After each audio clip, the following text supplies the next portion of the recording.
பரிமாறிக்கொள்வதற்காக, திருக்குரானை திலாவச் செய்வதற்காக, அல்லாஹ்வை நினைவு கூறுவதற்கான நாட்கள் அது. இன்னும் குறிப்பாக அந்த 10 தினங்களும் அல்லாஹ்விடத்திலே நரகத்தை விட்டு பாதுகாவல் தேடுவதற்குரிய நாட்கள். சொர்க்கத்தின் சுகத்தை அனுபவிப்பதற்கு வாய்ப்பை கேட்பதற்குரிய நாட்கள். அன்பு பெருமக்களே, ஒன்றை குறித்து உண்டான அச்சமும் பயமும் தான் நம்மை அதிலிருந்து எப்படியாவது தவிர்த்து கொள்ள வேண்டும், பாதுகாப்பை அடைந்து கொள்ள வேண்டும் என்பதை பற்றி தூண்டுகிறது.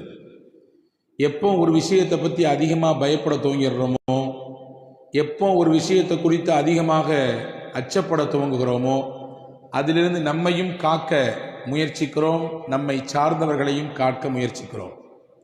நாம் அச்சப்படுவதற்கு மிக தகுதியான ஒன்று இருக்குமையானால் அது நரகம்தான். நரகத்தினுடைய அந்த கொடிய வேதனையை தான் அல்லாஹ் அல் குர்ஆனிலே சொல்லுவான், யா ஐயுஹல்லதீன ஆமனு கூ அன்ஃபுஸக்கும் வ அஹ்லீக்கும் நாரா. இறை விசுவாசிகளே, நீங்கள் உங்களையும் நரகை விட்டு காத்துக்கொள்ளுங்கள், உங்கள் குடும்பத்தார்களையும் காத்துக்கொள்ளுங்கள். நீங்களும் நரகத்தில் போய்விடக்கூடாது, உங்கள் குடும்பமும் நரகத்தில் போய் சேர்ந்து விடக்கூடாது. வகூது ஹன்னாசு வல் ஹிஜாரா சொல்லிட்டு அல்லாஹ் சொல்லுவான், அந்த நரகத்தை எரிப்பதற்கு அல்லாஹ் பயன்படுத்தக்கூடிய சாதனம் என்னவென்றால் மனிதர்களையும் கற்களும் தான் அந்த நரகத்தை மூட்டுகிற, நெருப்பை இன்னும் உச்சத்திற்கு கொண்டு போகக்கூடிய காரணிகள் என்று அல்லாஹ் சொல்கிறான். எனவே நரகை விட்டு காத்து கொள்ள வேண்டிய அவசியமும் தேவையும் நமக்கு அதிகமாக இருக்கிறது. அதிலும் குறிப்பாக இந்த ரமலானுடைய பிந்திய பகுதியில் ஸைத் இப்னு சாபித் ரலியல்லாஹு அன்ஹு என்கின்ற சஹாபி பெருமகனார் நபிகளார் ஸல்லல்லாஹு அலைஹி வஸல்லம் அவர்களோடு சேர்ந்து பனு நஜ்ஜார் என்று சொல்லக்கூடிய ஒரு குடும்பத்திற்கு சொந்தக்கான தோட்டத்தின் பக்கம் அப்படியே கடந்து போகிறார்கள். நபிகளார் கோவேரி கழுதையில் பயணித்து வருகிறார்கள். அந்த தோட்டத்திற்கு பக்கம் போன பொழுது நெருங்க நெருங்க அந்த கழுதை அப்படியே குதிக்கிறது, முரண்டு பிடிக்கிறது. ஒரு கட்டத்தில் ரசூலுல்லாவை அது கீழே தள்ளிவிடுமோ என்று நாங்கள் பயப்பட்டோம். அந்த அளவிற்கு முரண்டு பிடித்து அங்கும் இங்கும் துள்ளி குதிக்கிறது. ரசூலுல்லாஹி ஸல்லல்லாஹு அலைஹி வஸல்லம் அவர்கள் அந்த கழுதையிலிருந்து கீழே இறங்கி கேட்டார்கள், இங்கே யாராவது அடக்கம் செய்யப்பட்டவர்களின் கபர் இருக்கிறதா என்று கேட்டார்கள். ஒருவர் எழுந்து சொன்னார், ஆமாம், இங்கே ஒரு 4 அல்லது 5, 6 நபர்கள் அடக்கம் செய்யப்பட்டிருக்கக்கூடிய இடம் இருக்கிறது, அடங்கியிருக்கிறார்கள் தான், உண்மைதான். எப்பொழுது இறந்தார்கள், எப்படி இறந்தார்கள்? ரசூலுல்லாஹ் கேட்டார்கள். அவர்கள் இறந்து சில நாட்கள் ஆகிறது. எப்படி இறந்தார்கள்? இணை வைப்பில் இருக்கிற பொழுதே அவர்களின் மரணம் வந்துவிட்டது. இணை வைத்துக் கொண்டிருக்கக்கூடிய அந்த காலகட்டத்திலேயே மரணம் வந்து, நற்செய்தியை அவர்கள் அடையவில்லை, சத்தியத்தை அவர்கள் பெற்றுக்கொள்ளவில்லை அப்படின்னு சொல்லிட்டு இருக்கும் பொழுது பெருமானா ஸல்லல்லாஹு அலைஹி வஸல்லம் ஒரு செய்தி சொன்னார்கள். இன்ன ஹாதிஹில் உம்மத்த துபுதலா ஃபீ கப்ரிஹா. என் சமூகத்தில் சில நபர்களை அல்லாஹ் கபரில் வேதனை செய்கிறான். சில நபர்கள் அவர்கள் செய்த பாவத்தினால், தவறினால், குற்றத்தினால் கபரிலே அவர்கள் வேதனைக்குட்படுத்தப்படுகிறார்கள். சொல்லிட்டு ஒன்று சொன்னாங்க, ஃபலௌலா அல்லா ததாஃபனு லதஅவுதுல்லாஹ அன் யுஸ்மிஅக்கும் மின் அதாபின் நார். கபரில் என்ன நடக்கிறது என்ற சத்தத்தை அல்லாஹ்விடத்திலே கேட்டு உங்களுக்கு நான் கேட்க வைக்க முடியும். என்ன அங்க வேதனை நடக்கிறது, என்ன சப்தம் நடக்கிறது, என்னென்ன மாதிரியான கூக்குரல் போடுகிறார்கள் அந்த வேதனை செய்யப்படக்கூடியவர்கள் என்பதை அல்லாஹ்விடத்தில் துஆ செய்து உங்களுக்கு என்னால் கேட்க வைக்க முடியும். ஆனால் அப்படி செய்துவிட்டால் நீங்கள் யாருமே அடக்கவே மாட்டீர்கள். கபரில் கொண்டு போய் மௌத்தானவர்களை யாருமே நீங்கள் அடக்க மாட்டீர்கள் என்ற அச்சம் மட்டும் எனக்கு இல்லை என்றால் நான் இதை செய்து விடுப்பேன். அப்படின்னா என்ன சொல்றாங்கன்னா, அவ்வளவு கொடியது. மனிதன் மிரண்டு போய் விடுவான். அந்த சத்தங்களை எல்லாம் அவன் கேட்க துவங்கினால் அவனுடைய இயல்பு வாழ்க்கை பாதிப்பாகிவிடும் அப்படின்னு சொல்லிட்டு சொன்னாங்க. எனவே அன்புக்குரிய தோழர்களே, சஹாபாக்களே, 4 விஷயத்திலிருந்து நீங்கள் அல்லாஹ்விடத்திலே பாதுகாப்பு தேடுங்கள். தஅவ்வது பில்லாஹி மின் அதாபின் நார். நரகத்தினுடைய வேதனையை விட்டு அல்லாஹ்விடத்திலே காவல் தேடுங்கள் என்றார்கள் பெருமானார். உடனே சஹாபாக்கள் நஊது பில்லாஹ் மின் அதாபின் நார், யா அல்லாஹ் எங்களை நரக வேதனையிலிருந்து காப்பாயாகன்னு துஆ செஞ்சாங்க. அடுத்து ரசூலுல்லாஹ் சொன்னாங்க, தஅவ்வது பில்லாஹி மின் அதாபில் கபர். கபருடைய வேதனையிலிருந்து அல்லாஹ்விடத்திலே காவல் தேடுங்கள். எல்லாரும் ஒரே குரல்ல சொன்னாங்க, யா அல்லாஹ் எங்களை கபருடைய வேதனை பாதுகாத்துரு. தஅவ்வது பில்லாஹி மா ظهر منها وما بطن. என்னென்ன ரூபத்தில் சோதனைகள் வருமோ, அது வெளிரங்கமாக அந்தரங்கமாக. வெளிரங்கத்தில் சில சோதனைகள் நெருக்கடிகள் தருகிறது, சில பல சோதனைகள் நம் கண்களுக்கு தெரிவதில்லை. அந்தரங்கத்தில் கிரவுண்ட்ல வேலை பார்த்து நமக்கு எதிரான சூழ்ச்சிகளும் திட்டங்களும் தீட்டப்படுகிறது. எல்லாத்திலிருந்து அல்லாஹ் இடத்தில் பாதுகாப்பு கேளுங்கள். நாங்கள் உடனே கேட்டோம். நாலாவது ரசூலுல்லாஹ் சொன்னாங்க, தஅவ்வது பில்லாஹி மின் ஃபித்னத்தி தஜ்ஜால். தஜ்ஜாலுடைய அந்த குழப்பங்கள் ஃபித்னாக்கள் அனைத்திலிருந்தும் அல்லாஹ்விடத்திலே காவல் தேடுங்கள் என்று சொன்னார்கள். நாங்கள் மொத்தமாக சேர்ந்து காவல் தேடினோம் என்று ஸைத் இப்னு சாபித் ரலியல்லாஹு சொல்றாங்க. இந்த ஹதீஸில் ரசூலுல்லாஹ் முதல் காவல் தேடச் சொல்வது எதை பற்றி? நரகத்தின் வேதனையை பற்றி. நரகத்தினுடைய அந்த கொடிய வேதனை இருந்து அல்லாஹ்விடத்திலே காவல் தேடுங்கள் என்று பெருமானார் ஸல்லல்லாஹு அலைஹி வஸல்லம் பொதுவாகவே சொல்லியிருக்கிறார்கள். அதிலும் குறிப்பாக ரமதானினுடைய அந்த பிந்தின பகுதி இருக்கிறதே முழுக்க நரகத்தை விட்டு காவல் தேடுவதற்கான பகுதி. செய்தனா அபூ ஹுரைரா ரலியல்லாஹு அன்ஹு பலாயிரக்கணக்கான ஹதீதுகளை அறிவிப்பு செய்தவர்கள், நாயகத்தோடு நெருங்கிய தொடர்பில் இருந்தவர்கள். சொல்ல போனால் நாயகத்தினுடைய ஹதீதுகள் நம் கைகளில் கிடைக்கப்பட்டது என்றால் அதற்கு முக்கிய காரணங்களில் சஹாபாக்களின் பட்டியலிலே முதலிடத்தில் இருப்பவர்கள் செய்தனா அபூ ஹுரைரா ரலியல்லாஹு அன்ஹு. அவர்களுடைய மரண நேரம், கடைசி தருணம், படுக்கையில் இருக்கிறார்கள், ஓ என்று அழுகிறார்கள். அழுகிற பொழுது சுத்தி இருந்தவர்கள்லாம் கேட்கிறாங்க, சொந்தக்காரங்கள்லாம், தப்கி அல துன்யா, இந்த உலகத்திலிருந்து பிரிய போறோம்னு நினைச்சு அழுகுறீங்களா அப்படின்னு கேட்டாங்க. உலகத்திலேருந்து பிரிய போறோம், மௌத்தா போறோம் நினைச்சு அழுகுறீங்களா அப்படின்னு கேட்ட உடனே ஹஜ்ரத் அபூ ஹுரைரா ரலியல்லாஹு சொன்னாங்க, வல்லாஹி துன்யாக்கும் ஹாதிஹி குல்லுஹா லா தப்கி. இந்த உலகத்திலிருந்து நான் பிரிய போறேன்னு நினைச்சு அழுகல, நான் மௌத்தாக போறேன்னு நினைச்சு அழுகல, இந்த மௌத்துக்கு பின்னால் இருக்கக்கூடிய நிலையை நினைத்தழுகிறேன் சொன்னாங்க. கில்லத்து ஸாஆ புஅது ஸஃபர் ضعஃபுல் யகீன் அகாஃபு அன் அகஅ மின் அலா ஸிராத் ஃபின்னார். என்னுடைய நேரம் நெருங்கி விட்டது, உலகத்தை விட்டு நான் பிரியுகிற நேரம் நெருங்கி விட்டது. நான் போகக்கூடிய தூரம் ரொம்ப அதிகமான தூரம், ஆனால் என்னிடத்தில் இருக்கக்கூடிய தயாரிப்போ ரொம்ப கம்மியா இருக்கு. நீண்ட தூர பயணம் போகிறேன், ஆனால் என்னிடத்தில் இருக்கக்கூடிய தயாரிப்பு ரொம்ப கம்மியா இருக்குது. வைத்துக் கொள்ளுங்கள், இங்கிருந்து 12 மணி நேர பயணம். அந்த 12 மணி நேர பயணத்திற்கு என்னவெல்லாம் முன் தயாரிப்பு நாம் எடுத்துக்கொள்வோம்? உணவிலிருந்து, தேவையான மருந்து மாத்திரைகளிலிருந்து, நம்முடைய வாகனத்தினுடைய தேவையிலிருந்து எவ்வளவு சரி செய்து கொள்கிறோம். செய்தனா அபூ ஹுரைரா ரலியல்லாஹு சொன்னார்கள், நான் போகும் தூரம் ரொம்ப பெருசு, ஆனா என்கிட்ட இருக்கக்கூடிய தயாரிப்பு ரொம்ப கம்மின்றாங்க. யாருங்க? ரசூலுல்லாஹ் கூட மொத்த வாழ்க்கையும் செலவு செய்து ஹதீதுக்காக வேண்டியே தன்னுடைய மூச்சு பேச்சு மொத்தத்தையும் அமைத்துக் கொண்ட செய்தனா அபூ ஹுரைரா ரலியல்லாஹு அன்ஹு கடைசி நிலையை நினைத்து அழுதுவிட்டு சொல்கிறார்கள், நான் சிராத் என்ற பாலத்தில் கடக்க நேருகிற நேரத்திலே, நான் சிராத்துல் முஸ்தகீமை கடக்கும் நேரத்திலே வழிக்கு கீழே விழுந்து விட்டால், நரகத்திலே நான் மாட்டிக்கொண்டால் என்னை யார் அங்கே வந்து கைதூக்குவார், என்னை யார் வந்து அங்கே காப்பாற்றுவார் என்பதை நினைத்து அழுகிறேன் என்றார்கள் செய்தனா அபூ ஹுரைரா. அன்பு சகோதரர்களே, கண்ணீர் வடிப்பதற்குரிய நாட்கள் நம்மை நெருங்குகிறது. யாருக்கு முன்னால் கண்ணீர் வடிக்கப் போகிறோம் என்பதை நீங்கள் யோசியுங்கள். உலகத்தில் உங்களை படைத்து பரிபாலித்து பல்வேறு விதமான அனுக்கிரகங்களை, ஒவ்வொரு அருட்கொடையையும் தந்து தந்து அழகு பார்க்கிற, நம் தேவைகளை எல்லாம் ஒவ்வொரு நாளும் கேட்க தந்து கொண்டிருக்கிற, நம்மை எந்த ஒரு நெருக்கடிகள் வருகிற பொழுதும் தன்னுடைய பேருதவியை கொண்டு காப்பாற்றி கொண்டிருக்கிற அந்த ரப்பிடத்திலே நாம் கண்ணீர் விட வேண்டாமா என்று ஒவ்வொருவரும் கல்வை தொட்டு கேளுங்கள். நாம் அழ வேண்டாமா? நம்முடைய பாவங்களை நினைத்து, மறுமையினுடைய அந்த கேள்வி கணக்குகளை நினைத்து, குறிப்பாக நரகத்தினுடைய வேதனை நினைத்து.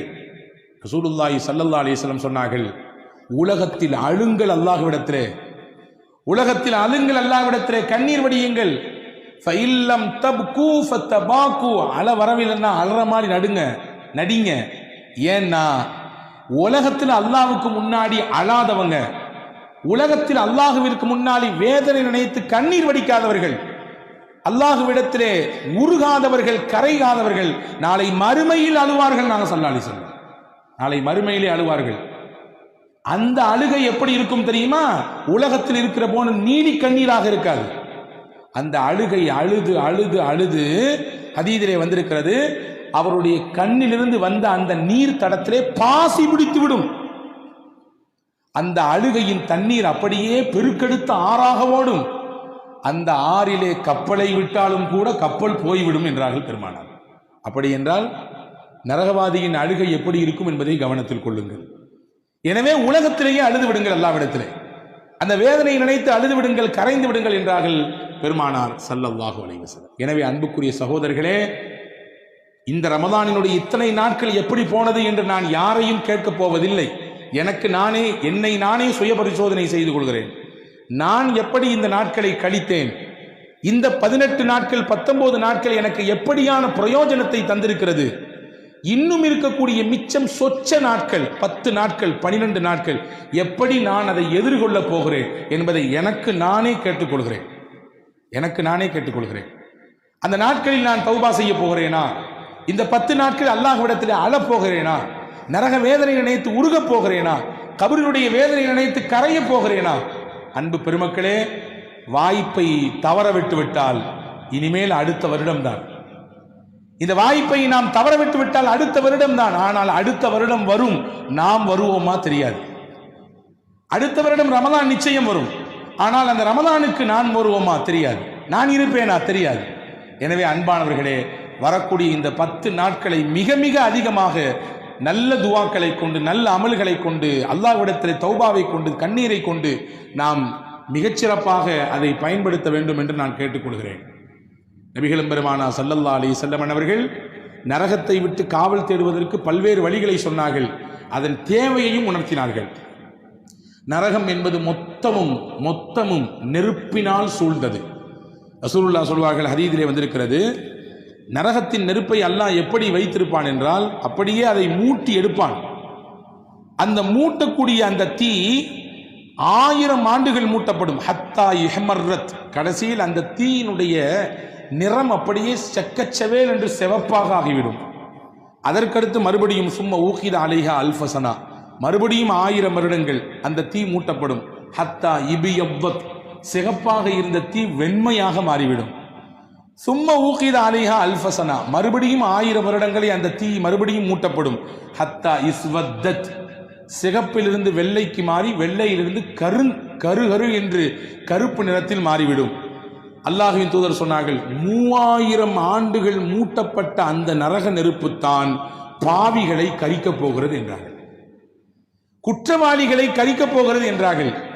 உலகத்தில் நாம் நம் மேல், நம் ஆடையின் மேல், நம்முடைய மேனியின் மேல் ஒரு துளி நெருப்பு பட்டால் அப்படியே நாம் பொசுங்கி போகிறோம், உருகுகிறோம், அப்படியே எரிச்சல் ஏற்படுகிறது, கஷ்டப்படுகிறோம், வேதனைப்படுகிறோம்.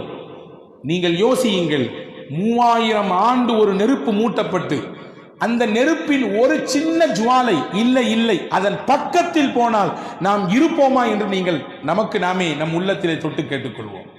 எனவே அந்த நெருப்பை விட்டுத்தான் அல்லாஹ் சொல்கிறான், உங்களையும் காத்துக்கொள்ளுங்கள், உங்கள் குடும்பத்தையும் காத்துக்கொள்ளுங்கள். உங்களையும் அதிலிருந்து எப்படியாவது தப்பிக்க முயற்சி எடுங்கள், உங்கள் குடும்பத்தையும் தப்பிப்பதற்கான வழிவகையை செய்து கொடுங்கள். நபிகள் பெருமானார் ஸல்லல்லாஹு அலைஹி வஸல்லம் அந்த நரகத்திலிருந்து பாதுகாப்பதற்கான பல்வேறு வழிகளை சொன்னார்கள்.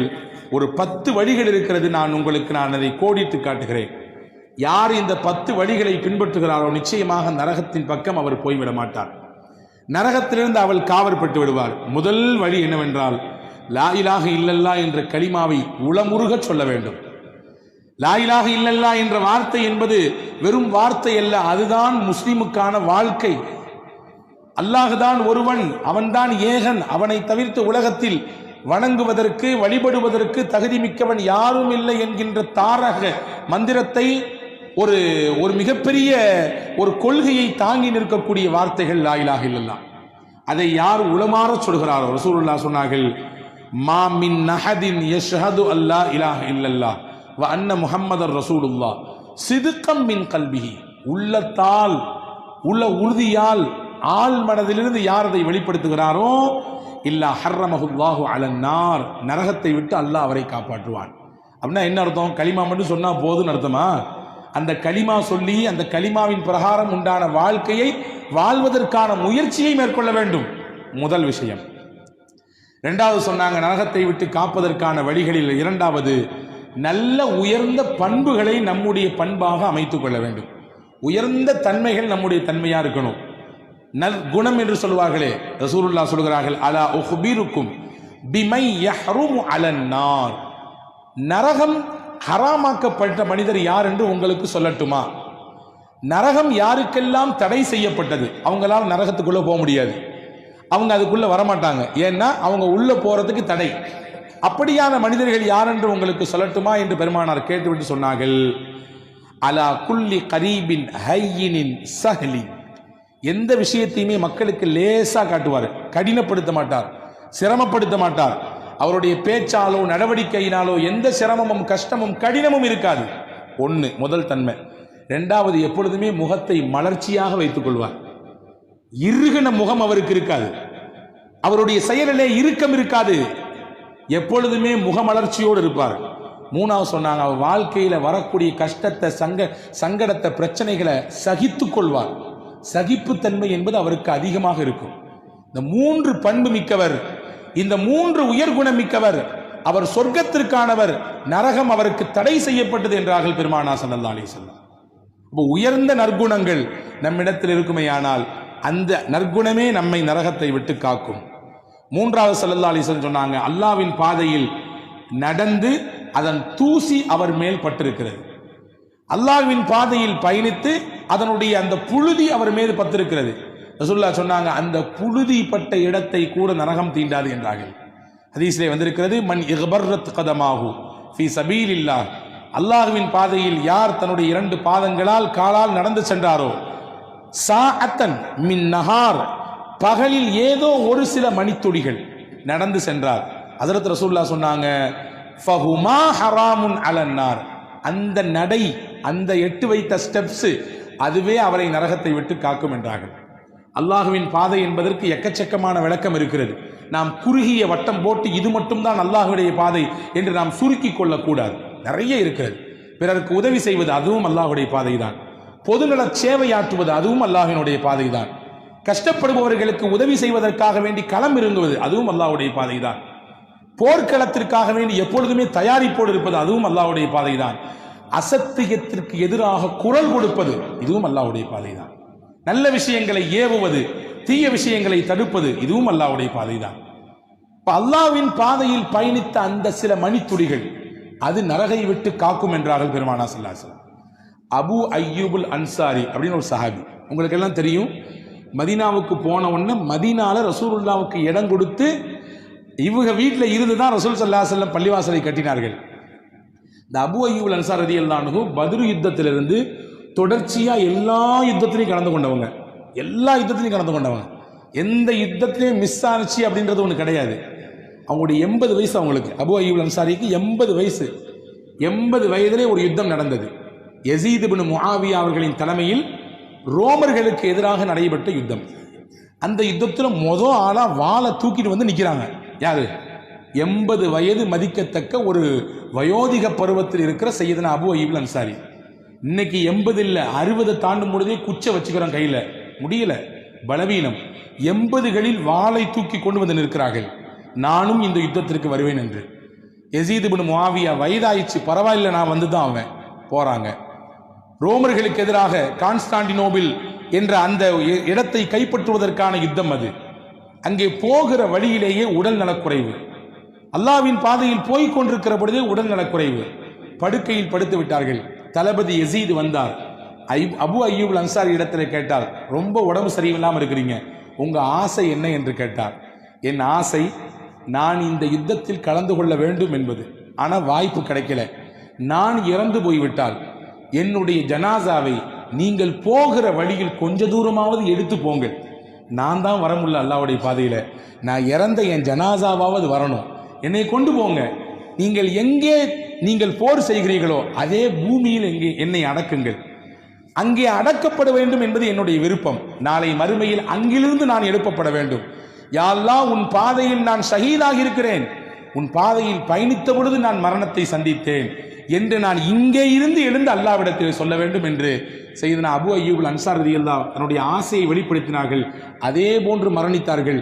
அவர்கள் உடைய ஜனாசா தூக்கி செல்லப்பட்டது. ரோமுக்கு போய் கொண்டிருக்கக்கூடிய வழியிலே இன்னைக்கு இருக்கக்கூடிய துருக்கியினுடைய தலைநகர் இஸ்தான்புல், அங்கேயே அவர்கள் அடக்கம் செய்யப்பட்டார்கள்.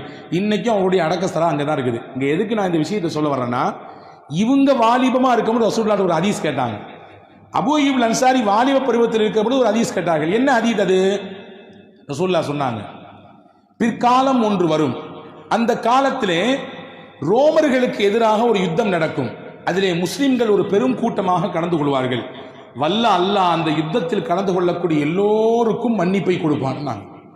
எல்லாருக்கும் மன்னிப்பு உண்டு. இந்த வார்த்தையை கேட்டவுடனே அப்படியே உள்ளத்துல தேக்கி வச்சுக்கிட்டாங்க. யா அல்லாஹ், எனக்கு எப்படியாவது அந்த யுத்தத்தில் கலந்து கொள்ள வாய்ப்பை கொடு என்று வேண்டிக் கொண்டே இருந்தார்கள். யுத்தத்தில் கலந்து கொள்ள வாய்ப்பு கிடைத்தது. அங்கேயே அவர்கள் ஷஹீதாகவும் செய்தார்கள். அன்பு பெருமக்களே, அல்லாவின் பாதையில் பயணிப்பதற்கு அல்லாஹ் கொடுக்கக்கூடிய வெகுமதி இது. எனவே அல்லாவின் பாதையில் பயணிக்கிற பொழுது நிச்சயமாக அந்த பயணத்தின் நிமிடம் நம்மை நரகை விட்டு காக்கும் என்று பெருமானார் ஸல்லல்லாஹு அலைஹி வஸல்லம் சொன்னாங்க. இது மூணாவது விஷயம். நாலாவது, நாம் தொழும் தொழுகை. சஜிதா செய்கிற பொழுது நம்முடைய நெற்றி தொழுகையாளியாக இருக்கும் பட்சத்திலே சஜிதா செய்து செய்து அதனுடைய அடையாளம் நெற்றியில் தெரியும் இல்லையா? தொழுகிற பொழுது ஏற்படக்கூடிய அந்த அடையாளம், அந்த அடையாளத்தின் ஊடாக நரகத்தை விட்டு அது காக்கும். ரசூலுல்லாஹ் சொன்னாங்க, மன் ஹாஃபத அல ஸலவாத்தில் ஹம்ஸ், யார் இந்த ஐங்கால தொழுகையை பேணி தொழுகிறாரோ, ஒதுவில், ருக்குவில், சஜிதாவில் யார் பேணிக்கையோடு இருக்கிறாரோ, ரசூலுல்லாஹ் சொன்னாங்க, யராஹா ஹக்கன் அலைஹி ஹுர்ரிம அலன்னார், நரகத்தை விட்டு அவரை காப்பாற்றுவது அல்லாஹ்வின் கடமை, அல்லாஹ்வின் பொறுப்பு. தொழுகையாளியின் அடையாளம் அவருக்கு இருக்கிறது. தொழுகையை பேணுதலோடு தொழுகிறார். அந்த நேரத்தில் அதை தொழுது முடித்து விடுகிறார், பிற்படுத்துவதில்லை. இவருக்கு அல்லாஹ் கொடுக்கிற வெகுமதி என்னவென்றால் நரகத்திற்குள்ளே இவரை கூட்டி போக மாட்டான் என்றார்கள் பூமான் நபி ஸல்லல்லாஹு அலைஹி வஸல்லம். இது நாலாவது. அஞ்சாவது ரசூலுல்லாஹ் சொன்னாங்க, யார் லுஹர் தொழுகையிலே முன்னாடி 4 ரக்காயத்து பின்னாடி 4 ரக்காயத்து, லுஹருக்கு முன்பு 4 ரக்காயத் பின்னால் 4 ரக்காயத், இந்த சுன்னத்திலே பேணுதலாக இருக்கிறாரோ அல்லாஹ் அவருக்கு நரகத்தின் வேதனையிலிருந்து அவரை காப்பாற்றுவான் என்றார்கள் பெருமானார் ஸல்லல்லாஹு அலைஹி வஸல்லம். இது அஞ்சாவது விஷயம். ஆறாவதாக நரகை விட்டு காப்பாற்றக்கூடிய மிகப்பெரிய விஷயம் என்னவென்றால் அல்லாஹ்வை திக்ர் செய்யக்கூடிய அந்த முறை, அல்லாஹ்வை துதிக்கக்கூடிய அந்த நேரம், அல்லாஹ்வை தமக்கு தெரிந்த முறையிலே நீங்கள் திக்ர் செய்யும் பட்சத்திலே அந்த திக்ர் உங்களை நரகத்தை விட்டு காக்கும் என்றார்கள் பெருமானார். ஹஜ்ரத் ரசூலுல்லாஹ் சொன்னார்கள், எவர் லா இலாஹ இல்லல்லாஹ் என்று சொல்கிறாரோ அல்லாஹ் பதில் சொல்கிறான், ஆமாம் நான் தான் ஒருவன், எனக்கு இணை இல்லை. யார் லா இலாஹ இல்லல்லாஹு வஹ்தஹு என்று சொல்கிறாரோ அப்பொழுதும் பதில் சொல்கிறார். லா இலாஹ இல்லல்லாஹு லஹுல் முல்க் என்று யார் சொல்கிறாரோ அப்பொழுதும் அல்லாஹ் பதில் சொல்கிறான். லா இலாஹ இல்லல்லாஹு லா ஷரீக லஹ், அப்பொழுதும் அல்லாஹ் பதில் சொல்கிறான் என்று வரிசையா அந்த லா இலாஹ இல்லல்லாஹ்வே சொல்லிட்டு வந்து கடைசியா சொன்னாங்க, மன் ருஸிகஹுன்ன இந்த மௌத்திஹி லம் தமஸ்ஸுஹுன் நார், யார் மரணத்தின் நேரத்தில் இந்த லா இலாஹ இல்லல்லாஹ்வை சொல்லிவிட்டாரோ, இந்த திக்ரை சொல்லிவிட்டாரோ அவரை நரகம் தீண்டாது என்றார்கள். எப்பொழுது மரணத்தின் நேரத்திலே கலிமா வரும் என்றால் உலகில் வாழும் பொழுது அந்த கலிமாவை யார் அதிகம் சொன்னாரோ அவருக்குத்தான் வரும். யார் வாழுகிற பொழுது அல்லாஹ்வின் திக்ரோடு வாழ்ந்தாரோ, அல்லாஹ்வின் துதியோடு தன்னுடைய வாழ்க்கையை அமைத்துக் கொண்டாரோ நிச்சயம் அவர் மரணத்தின் நேரத்திலே அந்த கலிமாவோடு மரணிப்பார். இது ஆறாவதாக நரகத்தை விட்டு காப்பாற்றக்கூடிய ஒரு கேடயம். ஏழாவதாக நபிகள் சொன்னார்கள், அல் புகாஉ மின் ஹஷியத்தில்லாஹ், அல்லாஹ்வின் வேதனை நினைத்த அழுதல், அந்த அழுகை நரகத்தை விட்டு நம்மை காப்பாற்றும். ஐநானி லாம் தமஸ்ஸுஹுன் நார், 2 கண்கள் இருக்கிறது, அந்த கண்களை நரகம் தீண்டவே தீண்டாது, அந்த கண்கள் நரகத்தை பார்க்கவே பார்க்காது. அது என்ன 2 கண்கள்? ஆமாம், ஐனுன் பக்கத் மின் ஹஷியத்தில்லாஹ், அல்லாஹ்வின் வேதனை நினைத்து அல்லாஹ்வின் அதாபை நினைத்து அழுத கண். ஐனுன் பாத்தத் மின் ஹஷியத்தில்லாஹ், அல்லாஹ்விற்காக வேண்டி கண் விழித்த கண், அல்லாஹ்விற்காக வேண்டி விழித்த கண், அல்லாஹ்வின் வேதனை நினைத்த அழுத கண். அல்லாஹ்விற்காக வேண்டி விழிப்பதற்கும் இந்த ரமதானில் வாய்ப்பு இருக்கிறது, அல்லாஹ்வின் வேதனை நினைத்து அழுவதற்கும் இந்த ரமதானில் வாய்ப்பு இருக்கிறது. அப்படி அழுமையானால் அந்த கண்கள் நரகை தீண்டாது என்றார்கள் பெருமானார் ஸல்லல்லாஹு அலைஹி வஸல்லம். இது ஏழாவது. எட்டாவதாக ரசூலுல்லாஹ் சொன்னார்கள், கண்ணை கொண்டு நல்ல விஷயத்தை பார்க்குதல். இந்த கண்ணால் தப்பை பார்க்காமல் இருத்தல், தவறை பார்க்காமல் இருத்தல், காமத்தை தூண்டுகிற விஷயத்தை பார்க்காமல் இருத்தல், ஆபாசத்தை கடந்து போகுதல், ஹராமான பார்வையை கடந்து போகுதல், மார்க்கம் அனுமதிக்காத விஷயத்தை தவிர்த்து கொள்ளுதல். அப்படி தவிர்த்து கொள்ளும் பட்சத்திலே அந்த கண்ணும் நரகை தீண்டாது என்றார்கள் பெருமானா ஸல்லல்லாஹு அலைஹி வஸல்லம். இது 8வது விஷயம். 9வது பெருமானா சொன்னார்கள், அஸ்ஸப்ரு அலல் ஃபக்தில் வலத். அல்லாஹ் ஒருவருக்கு செல்வத்தை கொடுத்து, குழந்தை செல்வத்தை கொடுத்து அதை அல்லாஹ் பறித்து கொண்டான். வைத்துக் கொள்ளுங்கள், குழந்தையை கொடுத்தான், சின்ன வயதிலோ அல்லது ஒரு சில ஆண்டுகளிலேயோ அந்த குழந்தை இறந்து போகிறது. அந்த நேரத்திலே அவர் பொறுமையாக இருக்கிறார், அல்லாஹ்விடத்திலே நலவை ஆதரவு வைக்கிறார். ரசூலுல்லாஹ் சொன்னார்கள், இந்த குழந்தையே அவரை நரகத்தை விட்டு தடுத்து நிப்பாட்டும் கேடயம், நரகத்திற்குள்ளே விழவிடாமல் அந்த குழந்தை அவரை பாதுகாக்கும் என்றார்கள் பெருமானார்.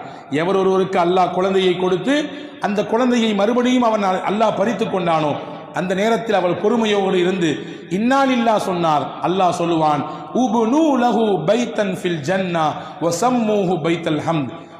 தனக்கு கிடைத்த குழந்தை இழந்த நேரத்திலும் கூட பொறுமையோடு இன்னா லில்லாஹ் சொன்னார், இவருக்காக வேண்டி சொர்க்கத்தில் ஒரு வீடு கட்டுங்கள், அந்த வீட்டுக்கு பைத்துல் ஹம்து, புகழுக்குரிய வீடு என்று பெயரை வையுங்கள் என்று அல்லாஹ் சொல்லுவான். எனவே இழப்பு ஏற்படுகிற பொழுது அது குழந்தையின் இழப்பு பிரதானம். உலகத்தில் எத்தனையோ இழப்புகள் இருக்கிறது, பொருளாதார இழப்பு இருக்கிறது, உறவினர்களின் இழப்பு இருக்கிறது, நாம் சந்திக்கக்கூடிய முக்கியமான விஷயங்களை இழந்து போகக்கூடிய சூழல் இருக்கிறது. அந்த நேரத்தில் அல்லாஹ்விடத்தில் நன்மையை ஆதரவு வைத்து பொறுமையோடு இருந்தால் அல்லாஹ் அதற்கு தரக்கூடிய கூலி என்னவென்றால் நரகத்தை விட்டு அல்லாஹ் காப்பாற்றுகிறான். இது 9வது.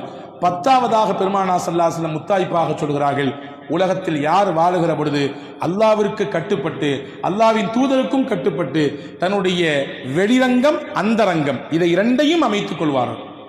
வெளிரங்கம் சில சமயத்திலே பார்ப்பதற்கு அழகாக தெரியும், ஆனால் அந்தரங்கம் ரொம்ப மோசமாக இருக்கும். வெளிரங்கம் என்பது பார்ப்பதற்கு அழகை தரும், பிரமிப்பை தரும், ஆனால் என்னுடைய அந்தரங்கத்தை தோண்டி துருவி பார்த்தால் அங்கே நாற்றம் எடுக்கும், வீசும். ஆனால் எவரொருவர் அல்லாஹ்விற்காக வேண்டி வெளிரங்கத்தையும் அந்தரங்கத்தையும் அல்லாஹ் ரசூலுக்கு பொருத்தமான முறையில் அமைத்துக் கொள்கிறாரோ, ரசூலுல்லாஹ் சொன்னாங்க, அவங்களுக்கு சொர்க்கத்தை தான் அல்லாஹ் கொடுப்பான், நரகத்தை விட்டு காப்பான் என்றார்கள் பெருமானா ஸல்லல்லாஹு அலைஹி வஸல்லம். ஆக இந்த 10 விஷயங்களும் நரகை விட்டு காப்பாற்றக்கூடிய மிகப்பெரிய கேடயமாக நபிகள் நாயகம் ஸல்லல்லாஹு அலைஹி வஸல்லம் சொல்லித்தரக்கூடிய காரியங்கள். இதை நம்முடைய இந்த ரமதானினுடைய இந்த 10 நாட்களில் அதிகமாக கேட்போம். ஏத்திகாஃப் இருப்பதற்கு வாய்ப்புள்ளவர்கள் கண்டிப்பாக பள்ளியிலே நாம் எந்த இடத்தில் வசிக்கிறோமோ அந்த இடத்தில் இருக்கக்கூடிய பள்ளிகளிலே ஏத்திகாஃப் இருப்பதற்கு முயற்சிப்போம். குறிப்பாக இந்த ரமதானில் நான் மீண்டும் என்னுடைய அன்பு சகோதரர்களாக உங்களிடத்தில் கேட்டுக்கொள்கிறேன், ரமதானினுடைய பிந்திய பகுதியை நீங்கள் தவறவிட்டு விடாதீர்கள், இரவு வணக்கத்தை கைவிட்டு விடாதீர்கள். வாழ்க்கையில் நமக்கு கிடைத்த பெரும் வாய்ப்பு இது, இந்த வருடத்தில் கிடைத்த பெரும் வாய்ப்பு. வாய்ப்புகள் மீண்டும் மீண்டும் வரலாம், நம் தொழிலில் வரலாம், நம்முடைய உயர்வு பதவிகளை அடைவதற்கு வரலாம், நம்முடைய முன்னேற்றத்தில் வரலாம்.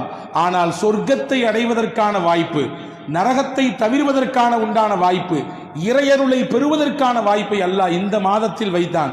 குறிப்பாக ரமதானின் பிந்திய நாட்கள், இதில் ஒரு நாள் தான் லைலத்துல் கத்ர் இருக்கிறது. இந்த ரமதானினுடைய பிந்திய பகுதியில் ஒன்றுதான் லைலத்துல் கத்ர், அதுதான் 1000 மாதங்களை விட சிறந்த இரவு இல்லையா? எனவே இந்த இரவை அடைவதற்கு இந்த பிந்திய பகுதியில் அதிகமான இபாதத்துகளை நல்ல உற்சாகத்தோடு ஆர்வத்தோடு செய்வோம். வல்ல அல்லாஹ்விடத்திலே நரகத்தை விட்டு காவல் தேடுவோம். வல்ல அல்லாஹ் உங்களையும் என்னையும் எல்லா மக்களையும் நரகத்தினுடைய கொடிய வேதனையிலிருந்து காத்து ரட்சிப்பானாக. அவனை நின்று தொழுது வணங்கி வழிபட்டு வாழக்கூடிய நன்மக்கள் கூட்டத்திலே நம் எல்லோரையும் சேர்ப்பானாக. குறிப்பாக இந்த வருடத்தினுடைய லைலத்துல் கத்ரை அடையக்கூடிய நல்ல தௌஃபீக்கை அல்லாஹ் நமக்கு நசீபாக்குவானாக. மஸ்ஜிதுகளிலே அல்லாஹ்வை நினைவு கூறக்கூடிய இடங்களிலே அதிகமாக நம்முடைய நேரங்கள் செலவாகுவதற்கு அல்லாஹ் தௌஃபீக் செய்வானாக. குறிப்பாக இரவு பகுதிகளிலே இரவு வணக்கங்களிலே அதீத கவனத்தையும் அக்கறையும் அல்லாஹ் நமக்கு பூர்த்தியாக்கி தருவானாக. அல்லாஹ்விடத்திலே கையேந்து அதிகமாக கண்ணீர் விடுவதற்கும் தௌபா செய்வதற்கும் துவா செய்வதற்கும் உள்ள நல்ல வாய்ப்பை அல்லாஹ் எம் யாவருக்கும் வழங்கி அருள் புரிவானாக. ஆமீன். வாஹிர் தாவானா அனில் ஹம்துலில்லாஹி ரப்பில் ஆலமீன். அஸ்ஸலாமு அலைக்கும்.